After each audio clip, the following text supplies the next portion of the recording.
유명한 사람의 글이나 평론을 소개하는 유평 시간인데 오늘 유명한 사람은 류재화 국민의힘 세종갑 당협위원장인데요. 이분이 그 조국의 제자인데 조국 스승인 조국을 향해서 공개 편지를 썼습니다. 왜 이렇게까지 타락했냐 이러면서 쓰셨는데 일단 그대로 읽어드립니다. 제목이 교수님 왜 이렇게까지 타락하셨습니까? 조국에게 보내는 공개 편지입니다. 일단 그대로 읽어드립니다. 로스쿨 시절 교수님께 형법을 배웠습니다. 그때 배운 형사법의 기본 원칙들은 지금까지도 제 가슴속에 깊이 남아 있습니다. 정권 교체의 기폭제가 된 조국 사태가 있었습니다. 지난 2월 법원 1심은 교수님께 징역 2년을 선고했고 지난 6월 서울대는 교수님을 파면했습니다. 그럼에도 불구하고 그동안 저는 조국 사태를 만든 장본인인 전 법무부 장관 조국과 형법학자 조국을 적어도 그로부터 배운 가르침을 분리하려고 무진애를 썼습니다. 하지만 이제 그 허망한 일을 그만 거두겠습니다. 교수님은 지난 27일 오마이TV와의 인터뷰에서 희망하건대 민주개혁 진영이 내년 총선에서 200석 이상을 얻는 압승을 하면 개헌하고 부칙에 윤 대통령의 임기 단축을 넣을 수 있다며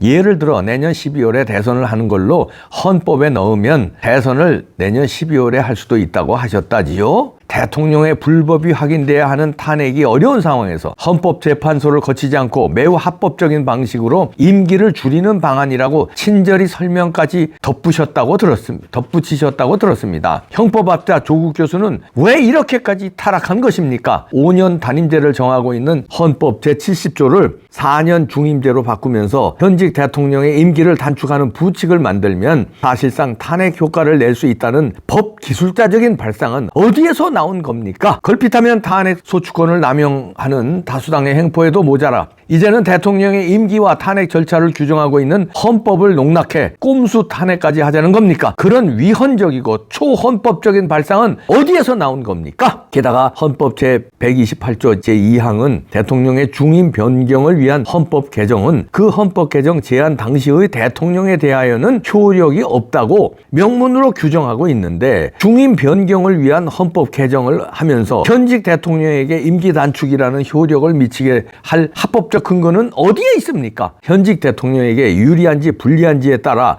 해석이 달라진다고 주장할 요량입니까? 대체 무엇이 형법학자 조국 교수의 눈과 귀를 그리도 멀게 한 것입니까? 헌법재판소는 의회 민주주의의 기본 원리의 하나인 다수결의 원리는 의사 형성 과정에서 소수파에게 토론에 참가하여 다수파의 견해를 비판하고 반대의 의견을 밝힐 수 있는 기회를 보장하여 다수파와 소수파가 공개적이고 합리적인 토론을 거쳐 다수의 의사로 결정한다는데 그 정당성의 근거가 있는 것이라고 했습니다. 그렇지 않아도 이재명 대표 1인에 의해 장악된 민주당, 그 다수당인 민주당에 의해 장악된 국회의 폭주로 소수파인 윤석열 정부와 국민의힘은 제대로 된 국정 운영을 해보지도 못하고 번번이 가로막히고 있습니다. 이미 민의의 전당인 국회의 의사결정은 정당성을 상실했습니다. 그런데 그것도 모자라 200석을 만들면 위헌적이고 초헌법적인 방법으로 대통령을 사실상 탄핵할 수 있다고요? 오늘로 저는 형법학자 조국에 대한 일말의 기대를 접습니다. 이렇게 공개 편지를 적었네요. 조국의 제자. 이 조국의 제자인 게 부끄러운 사람이 이 유재화 당협위원장 말고도 많을 것 같은데, 왜냐면 조국이 교수 오래 했잖아요. 근데 그의 그 강의를 듣고 그한테 지도를 받은 그 제자들, 참 내가 쪽팔리다 그럴 거예요. 저런 거한테 내가 저걸 교수님 하고 내가 이런 사람이 어디 얼마나 많겠습니까? 이 류재화 세종갑 당협위원장은 조국, 이게 학사 석사, 그러니까 로스쿨까지 서울대에서 나오면서 형법을 조국한테 들은 거예요. 그러면서 이제는 조국과 더 이상 이제 인연을 멀리하겠다. 이제는 조국을 이제 그동안엔 그냥 괴로우면서도 분리했대요. 왜 저렇게 정치 왜 저따구로 하지? 이렇게 괴로우면서도 형법학을 들었을 때 그 교수, 그래 그 학문은 제대로 했겠지. 이걸 분리해서 생각하려고 아주 무진애를 썼는데 이제는 분리조차 안 된다는 거죠. 그러니까 한마디로 결론 내린 거예요. 조국은 쓰레기다. 이제는 나는 교수로 인정 못하겠다. 형법학자로도 인정 못하겠다. 이제 끝난 겁니다. 이제 조국에 대해서는. 근데 문장이 기가 막히네요. 네.